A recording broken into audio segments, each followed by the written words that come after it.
भी दिखाएंगे।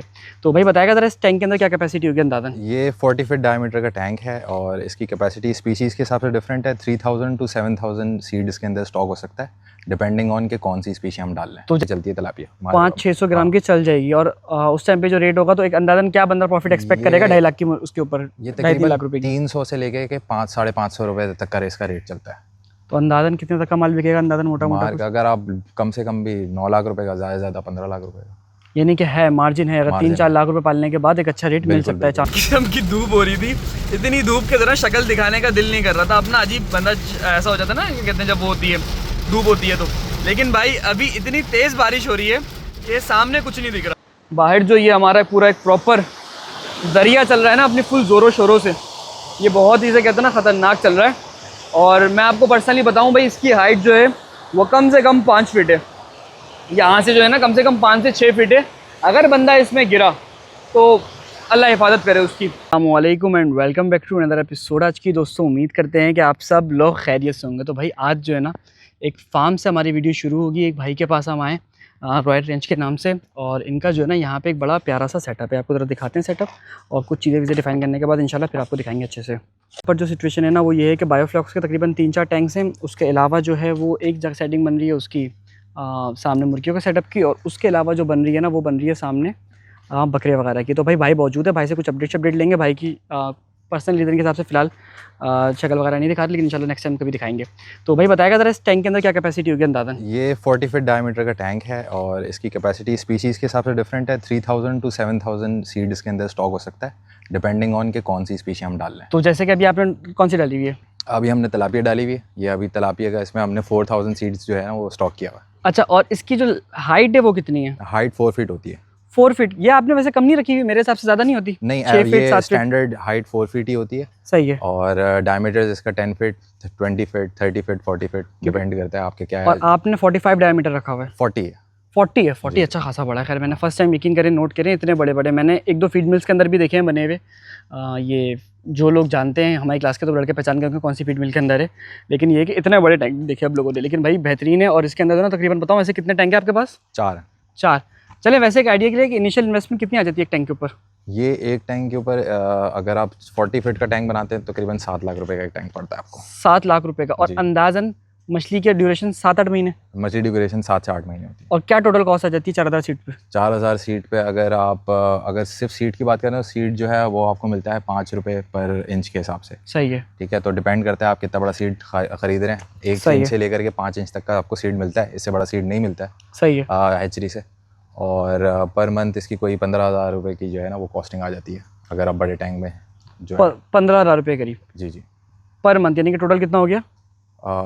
टोटल अगर आप पूरी साइकिल का आप करें तो तकरीबन 2 से 2.5 लाख रुपए। 2 से 2.5 लाख रुपए। और उसके अलावा जो यील्ड निकलेगी उसका रेट तो खैर मार्केट से निकलेगा इंशाल्लाह किसी दिन। चल रहा होता है कि डिपेंड करता है कि सर्दियों का रेट अलग होता है, गर्मियों का रेट अलग होता है। चले अंदाजन 8 महीने में क्या रेट पकड़ लीजिए? 600-700 ग्राम? 600 से 500-600 ग्राम की चलती है तिलापिया। 500-600 ग्राम की चल जाएगी। और उस टाइम पे जो रेट होगा तो एक अंदाजन क्या बंदा प्रॉफिट एक्सपेक्ट करेगा 2.5 लाख की उसके ऊपर? ये 2.5 लाख रुपए की 300 से लेके के 500-550 रुपए तक का इसका रेट चलता है। तो अंदाजन कितने तक का माल बिकेगा अंदाजन मोटा मोटा? अगर आप कम से कम भी 9 लाख रुपए का, ज़्यादा से ज़्यादा 15 लाख रुपए का, यानी कि है मार्जिन है। अगर 3-4 लाख रुपए पालने के बाद एक अच्छा रेट मिल सकता है, चांसेस है। भाई नो डाउट काम बड़ा अच्छा लगा पर्सनली। खैर भाई का भी अभी फर्स्ट एक्सपीरियंस ही चल रहा है, 3-4 महीने हुए हैं। एक्सपेक्टेड है चीज़ें ऊपर नीचे होती हैं, ऐसा नहीं होता कि फिक्स यही रेट निकलेगा। 10 किस्म के मामला होते हैं, मार्केट के ऊपर भी कंडीशन होती है। लास्ट टाइम तो 1-2 साल तो मार्केट अच्छी नहीं रही, उससे पहले अच्छी, इस साल अच्छी रही है मेरे ख्याल से। पिछले 2 साल बुरी थी। बिल्कुल 2 साल ऐसी थी। तो ये है कि मिक्स चलती है कंडीशन। मैंने भी फिश का काम किया तकरीबन 4-5 साल पहले, तो अंदाजा है ओवरऑल। तो खैर भाई छोटा सा ओवरव्यू इंशाल्लाह फिर कभी दिखाएंगे। अभी चलते हैं ज़रा फार्म पे, वहाँ चल के भी डिस्कशन करेंगे। थोड़ी देर पहले जो बेसिक चीज़ दिखाई थी आपको वो ये दिखाई थी कि शदीद किस्म की धूप हो रही थी, इतनी धूप के तरह शक्ल दिखाने का दिल नहीं कर रहा था। अपना अजीब बंदा ऐसा हो जाता ना, कहते हैं जब वो होती है धूप होती है तो। लेकिन भाई अभी इतनी तेज़ बारिश हो रही है कि सामने कुछ नहीं दिख रहा, और वाइपर फुल स्पीड में चल रहा है। यानी कि आगे धुआंधार, यानी कैमरे में मैं बताऊँ पर्सनली बेहतर चीज़ दिख रही है बजाय इसके कि मैं इसको इसमें देखूँ, किसमें देखूँ, क्या कहते हैं उसमें, डायरेक्ट फेस टू फेस देखूँ। तो भाई अल्हम्दुलिल्लाह चीज़ें ये है कि एकदम से मौसम चेंज होता है, पलटी मारता है। खैर हम फार्मिंग वालों के लिए थोड़ा सा मुश्किल हो जाता है इसको मैनेज करना, लेकिन अल्हम्दुलिल्लाह बारिश बहुत ही ज़्यादा प्यारी लग रही है, बहुत ज़्यादा देखने में अच्छी लग रही है। और अभी चीज़ें जो हैं वो मज़ेदार हो गई हैं। खैर भाई बात सारी ये थी। दूसरी चीज़ ये थी कि आपको तो मोटिवेट करना था, और वो ये था कि भाई 2019 के अंदर मेरे पास 70 बाइक हुआ करती थी और मैं 70 के ऊपर फार्म ट्रैवल करता था। लेकिन आज जो है वो 2026 चल रहा है, 1 अगस्त से, और अल्हम्दुलिल्लाह जब से अभी तक चीज़ें हद दर्जा बेहतर हो गई हैं। जब हम 70 पे थे फिर YBR ली, और क्या कहते हैं YBR बाइक मैंने बहुत 4-5 साल हो गए, 2021 में ली थी मैंने वो बाइक। उसको मैंने बहुत ज़्यादा यूज़ किया, और आज सिचुएशन ये है कि भाई आज हमारे पास एक अच्छी कन्वेंस है कि बारिश का एक खतरा भी जिसे कहते हैं ना, वो अल्हम्दुलिल्लाह पता नहीं लग रहा। और इतनी तेज़ धूप है कि दोनों भाई वो बारिश है कि दोनों चला नहीं जा रहा। अब मैं सोच रहा हूँ भाई रुक जाऊँ थोड़ी देर कि बारिश ज़रा थमे तो फिर निकले। लेकिन भाई अल्हम्दुलिल्लाह चीज़ें वक्त के साथ बेहतर हुई, बल्कि बेहतर हुई, और बल्कि बेहतर के अलावा क्या कहते हैं बहुत मज़ेदार हो गई हैं। तो मैंने सोचा कि आप लोगों को मोटिवेट किया जाए, जो लोग काम कर रहे हैं, जो लोग सोच रहे हैं कि भाई क्या कहते हैं क्या हिसाब रहेगा, क्या चीज़ें रहेंगी, तो उनके लिए है कि भाई डरना नहीं है, घबराना नहीं है, वक्त के साथ साथ काम करते रहना है। अल्लाह ने चाहा तो आज नहीं तो कल, कल नहीं तो परसों आपको ज़रूर एक अच्छा वो मिलेगा आपके काम का सिला। बारिश हो, सर्दी हो, गर्मी हो, ये सब चलता रहेगा। सवाल ये है कि आप अपने काम से कितना मुखलिस हो, आप अपने काम को कितना टाइम देते हो, और क्या क्या चीज़ें आपके काम के हिसाब से आपके साथ रहती हैं। तो शदीद किस्म की बारिश हो रही है, हवा का आप अंदाज़ा नहीं कर सकते कितनी ख़तरनाक विंड है। खैर चलते हैं फार्म पे, फार्म चल के फिर देखेंगे क्या हाल है फार्म की, क्या हाल है। सही है। पहले मैं गाड़ी की तारीफ़ कर रहा था कि गाड़ी कहीं से भी देखें गीली नहीं होती, पर यह है कि अभी पूरी गीली हो गई। रीज़न ये था कि भाई कुछ लोग फंसे हुए थे पीछे, शायद मैं आपको दिखा सकूं इधर से, इस पीछे वाली मिरर से शायद दिख जाए। तो वो लोग फार्म हाउस जा रहे थे और उनकी बाइक्स वगैरह बंद थी, तो मैंने कहा चलो यार छोड़ो, इनको आगे ड्रॉप करते हुए निकलते हैं, अच्छी बात है। और ये है कि मुनासिब हो जाएगा अगले के लिए, बेचारे वैसे ही फंसा के जा रहे हैं। 2 बाइकों पे 8 या 6 तो होंगे कम से कम, तो इन फर्स्ट ईयर के स्टूडेंट्स से तो जाहिर सी बात है टाइम लगता है। वाले मज़े आपको कराची शहर में मिल जाएंगे। आगे आपको दिख रहा है पूरा का पूरा एक रेला जा रहा है, अगर मैं आपको जूम करके दिखा सकूँ तो, और बहुत ज़्यादा प्रेशर से जा रहा है, ऐसा नहीं हल्का जा रहा है, बहुत ज़्यादा प्रेशर से जा रहा है। तो सवाद वाले मज़े आपको कराची शहर में भी मिल जाएंगे। बहरहाल कांटा पड़ा हुआ था, यहाँ से हमने कहा रास्ते से साइड करते हैं, ना हमारे चुभे ना किसी और के चुभे। भाई ये आ गए फार्म पे, और फार्म के सामने एक प्रॉपर नदी गुजर रही है, मैं आपको ज़रा दिखाऊँ बराबर से। अभी इसका प्रेशर कम हो गया, जब मैं आया था उस टाइम तो मेरा दिमाग ही हिल गया था, पर आपको दिखाते हैं अंदर से क्या सिचुएशन है।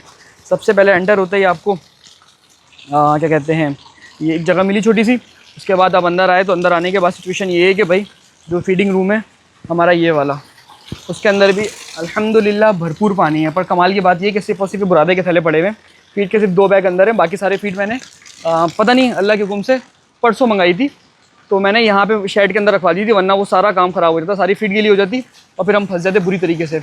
और उसके अलावा जो सिचुएशन है वो ये है कि भाई यहाँ पर जो है हल्का सा पानी है अंदर, लेकिन पानी अंदर का मसला नहीं है, मसला है बाहर का। बाहर जो ये हमारा पूरा एक प्रॉपर दरिया चल रहा है ना अपनी फुल ज़ोरों शोरों से, ये बहुत ही से कहते हैं ना ख़तरनाक चल रहा है।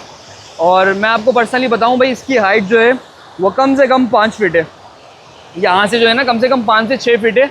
अगर बंदा इसमें गिरा तो अल्लाह हिफाजत करे उसकी, क्योंकि 5-6 फीट है और पानी का प्रेशर देखो आपको लगेगा कि आप शायद हॉक्स पे या कहीं ख़तरनाक जगह पे खड़े हो, यानी कि बिल्कुल ख़तरनाक प्रेशर जिसे कहते हैं। अभी जाके थोड़ा थमा है, और ये देखें सर कितनी ज़मीन काट दी है यहाँ की। अगर मैं आपको हल्की सी दिखाऊँ ज़मीन कुछ पकड़ के, तो ये ज़मीन सारी की सारी टूटती हुई जा रही है। बहरहाल यहाँ पे कुछ ना कुछ सोचेंगे, कुछ ना कुछ प्रॉपर बताएंगे कि देखिए वो तो बच गए अल्हम्दुलिल्लाह वहाँ पे ये होने की वजह से, लेकिन ये जगह जो है ना ये पूरी की पूरी कटती हुई जा रही है। और गलती है हमारे पड़ोस वाले की कि उसने यहाँ पर एक बंद बना दिया कि पानी रुक जाएगा। पानी अपना रास्ता हमेशा बनाता है, और ऊंचा बंद बनाते तो हमारे अंदर से होके जाता, शेड के अंदर से। लेकिन ये है कि अक्लमंद ने बहरहाल, लेकिन ये है कि चलें अल्लाह का शुक्र है, बस बहरहाल शुक्र करना चाहिए इंसान को बाद में ना अदा। तो ये है कि ये पूरा का पूरा बंद प्रॉपर टिप्पे टिप्पे होता हुआ जा रहा है, यानी कि यहाँ पे खड़े नहीं हो सकते। इस बात की मैं 100% गारंटी दे सकता हूँ, पानी का इतना तेज़ प्रेशर है यहाँ पे, वहाँ पे उस तरफ हम खड़ा होने का सोचे तो। लेकिन खैर अल्हम्दुलिल्लाह अल्लाह का करम हम पे ये है कि हमारे शेड के अंदर पानी ना होने के बराबर है। थोड़ा बहुत आसपास से आया है, पर इतना ज़्यादा काउंट नहीं होगा जितनी एक टेंशन होती है ना कि यार फार्म पे पता नहीं क्या हाल होगा। मैं करीब में था, मैं सोचा मैं नहीं जाऊँ, तो मैंने कहा चलो चलते हैं, देखकर तो आएँ क्या हाल है वाले। तो यहाँ पे हल्का फुल्का फीट की तरफ पानी आया, बहुत मामूली सा। और बाकी ओवरऑल जो है लाइट्स वगैरह बंद करी हुई है शेड की, फैन भी ऑफ़ करे हुए। लेकिन ये है कि यहाँ पे अल्हम्दुलिल्लाह फ़िलहाल अमन है और अंदर का जगह बिल्कुल सूखी है। अभी चलते हैं ज़रा दूसरे वाले शेड की तरफ, वहाँ चल के इंशाल्लाह फिर बात करेंगे और आपको अच्छे से ना वहाँ के हाल अहवाल बताएंगे। और अभी सिचुएशन ये है कि यहाँ पे अल्हम्दुलिल्लाह अमन है और चीज़ें फिर बेहतर तरीके से चल रही हैं। तूफ़ान के बाद सब कुछ थम गया है और यहाँ का पानी भी काफ़ी हद तक कम हो गया है। नदी बहुत आगे तक जा रही है, मैं अगर ऊपर चढ़ता ना शेड के ऊपर तो आपको दिखाता, लेकिन बारिश का टाइम है, इनका सोलर लगा हुआ है, बेकार है जाना। तो ये है कि नदी भी काफ़ी हद तक बेहतर हो गई है, जो इतनी स्पीड से चल रही थी वो थोड़ी सी हल्की हो गई है। लेकिन ये फुल लग के चल रही थी जब मैं आया था थोड़ी देर पहले। लेकिन खैर भाई चलते निकलते हैं और वहाँ चल के इंशाल्लाह फिर बात करेंगे, सही है। शेड पे चलते हैं।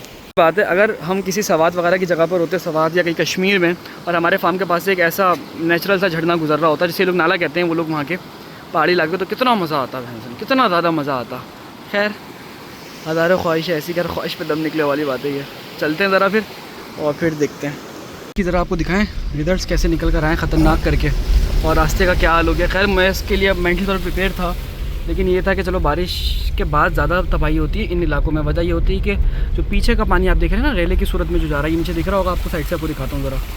ये जो रेले की सूरत में जा रहा है पीछे से उठ के, ये पानी ज़्यादा जो ना रोड ख़राब करता है। वैसे खैर ओवरऑल इतना ज़्यादा काम ख़राब नहीं हुआ रोडों का, लेकिन ये कि जो पीछे का पानी होता है जो चलते हुए आता है वो ख़राब करता है। और ये कच्ची इलाकों के अंदर मेनली ये होता है कि पानी अल्हम्दुलिल्लाह विदिन 1 to 2 आवर्स उतर जाता है अगर बारिश रुक जाए तो। अगर बारिश ही स्टॉप ना हो तो फिर एक अलग बात है। लेकिन खैर सामने से ट्रक आ रहा है, भरपूर किस्म का लोडिंग, अल्लाह खैर कर रही है। देख लो ये सारा का सारा बेसिकली बहता हुआ जा रहा है सामने से। ये एक और गड्ढा दिख गया, यहाँ से भी पानी रेले की सूरत में जा रहा है।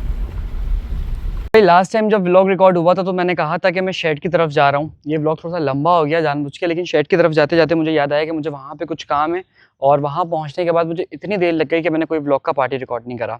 तो ये व्लॉग जो है वो दोबारा इसी सेटअप पे, हमारा जो ये वाला सेटअप है यहीं से हम इसको ऐड कर देंगे। और जो थोड़ी देर पहले मैंने आपको बहुत तेज़ बारिश दिखाई थी, अभी सिचुएशन ये है कि वो बारिश सारी की सारी जो हमारे पहले के व्लॉग में थी वो ख़त्म हो गई है। ये जगह जो है तकरीबन 2-3 फीट, और ये जगह जो है तकरीबन 4-5 फीट आराम से आप इसको काउंट कर सकते हो। यहाँ पर भी पहले ज़्यादा मिट्टी हुआ करती थी, लेकिन अभी सिचुएशन ये है कि भाई पानी के बहाव से यहाँ पर मिट्टी का लग गया है ब्रेक। और मैं पर्सनली बताऊँ तो ये देख रहे हैं ज़रा नीचे की जगह, तो ये एक एडवांटेज हो गया। अब आपको अंदाज़ा हो रहा होगा कि ये वॉल जो है तकरीबन 10 फीट की है, और अगर मैं वहाँ खड़ा हूँ मैं इसके बिल्कुल अंदर रहूँगा। तो अभी सिचुएशन ये है, इतनी ज़्यादा जो है इसकी हाइट थी। खैर अभी तो पानी वानी थम गया, हम ज़रा चलते हैं व्लॉग की तरफ। व्लॉग को और इस वीडियो को यहीं पर ही एंड कर देंगे। रीज़न सारा ये है कि भाई आज हमारे पास वैक्सीन चल रही है, और वैक्सीन के बाद फिर वीडियो को देखते हैं। कल यहाँ पे खड़े होने का दिल नहीं कर रहा था, और आज ये सिचुएशन है कि मुझे लग रहा है पर्सनली सारा गल के गिरेगा, फिर दीवार भी काम आ जाएगी। अल्लाह खैर करे। अगर ये बंद वहाँ बनता ना तो फ़ायदा सारा ये होता कि ये सारी ही मिट्टी भर जाती। वैसे आपस की बात है, जितनी मिट्टी यहाँ पर लाके लगी है ना, ये देख रहे हैं नीचे के सारी वो निकाल के वो खा गया, तो उससे हम बच जाते हैं। खैर अभी चलते हैं अंदर, अंदर की तरफ चल के फिर डिस्कस करते हैं चीज़ें, और इंशाल्लाह आपको बताते हैं। यहाँ पर सिचुएशन ये है कि यहाँ पर सारी लाइट्स वगैरह ऑफ हुई हुई है, क्योंकि तो ना यहाँ पर चल रही है वैक्सीनेशन, ठीक है। और फ्लॉक वगैरह की कंडीशन के हिसाब से अभी सिचुएशन ये चल रही है। और यहाँ पर जो लग रही है ना आज, वो लग रही है फाउल पॉक्स की वैक्सीन बेसिकली। और गलती हमसे ये हो गई कि हमें बंदा एडिशनल देना चाहिए था, क्योंकि बंदों के साथ थोड़ा सा रश बन रहा है ओवरऑल। लेकिन माशाल्लाह फ्लॉक की कंडीशन जो है ना वो ओवरऑल अल्हम्दुलिल्लाह बेहतर चल रही है। तो वहाँ से वो पकड़ के लेकर आएंगे, और उसके बाद जो है फिर हम उसको क्या कहते हैं वो करेंगे, क्या करेंगे हम बेसिकली उसका वो करेंगे, चूज़े की तरह वैक्सीनेशन होती जाएंगी। तो फिलहाल जो चल रहा है वो ये चल रहा है। तो यहाँ पर वो ये सिचुएशन है। अच्छा यहाँ का जो चूज़ा है ना इंशाल्लाह सेल के लिए अवेलेबल है, जिसको भी चाहिए हो वो कांटेक्ट कर सकता है, इंशाल्लाह मिल जाएगा। क्वांटिटी तकरीबन 3000 के करीब यहाँ पर टोटल अल्हम्दुलिल्लाह मौजूद है, और आज तकरीबन 2 महीने का हो चुका है। लेकिन ये वीडियो 1 महीने बाद अपलोड होगी, तो उस टाइम पे तब मिल जाएगा कि तकरीबन 3 महीने का हो जाएगा सीधा। मैं आपको बता दूँ आज क्या डेट है। आज डेट है इसकी तकरीबन, सॉरी यार चर्च को लीजिए, बैक करते हैं। आज जो डेट है क्या बदतमीज़ी, अच्छा फिंगरप्रिंट लग गया, सॉरी। आज है 3 अगस्त। तो मुझे पूरा यकीन है कि वीडियो जब तक अपलोड होगी अच्छा खासा टाइम लग जाएगा, तो उस टाइम पे फिर आप तकरीबन आपको 3 महीने का चूज़ा मिलेगा ये। तो उस टाइम पे रेट इसको तकरीबन अपने माइंड में रखेंगे। 3 महीने का चूज़ा आपको 1200 से 1400 के बीच में कॉस्ट करता है। डिपेंड करता है मार्केट की कंडीशन क्या है, क्या कॉस्ट आएगा, ये क्या खर्चा है, क्या सीज़न खड़ा हुआ है, क्योंकि जैसे जैसे सीज़न बढ़ेगा वैसे वैसे मुर्गी शॉर्ट है। हमारा हर दफ़ा रेयरिंग का काम होता है, तो हमें यही अंदाज़ा होता है कि भाई नेक्स्ट टाइम जो है वो मुर्गी शॉर्ट होती जाती है, तो कैलकुलेशन में ओवरऑल बहुत ज़्यादा फ़र्क आ जाता है। तो जिसको भी चाहिए इंशाल्लाह वो कांटेक्ट कर सकता है। अल्लाह ने चाहा तो इंशाल्लाह आपको ये पूरा का पूरा फ्लॉक सेल के लिए अवेलेबल मिल जाएगा। अभी फॉल बॉक्स लग रहा है भाई, और सारी वही वैक्सीनेशन फॉलो हो रही हैं जिस हिसाब से हम लोग उसको लेके चल रहे थे। तो जिसको भी चाहिए वो कांटेक्ट कर सकता है भाई, माल मिल जाएगा आपको इंशाल्लाह ताला बेहतर तरीके से, बेहतर रेट्स के अंदर और बेहतर ग्रोथ के अंदर। तो सारी की सारी चीज़ें आपको यहाँ से अपने माल के लिए मिलेंगी। इस टाइम पे जो लग रही है वो फॉल बॉक्स की वैक्सीन लग रही है। फॉल बॉक्स की वैक्सीन जो लगती है ना वो विंग में लगती है, विंग पंचर कहते हैं इसको बेसिकली। इस तरीके से काम हो रहा होता है।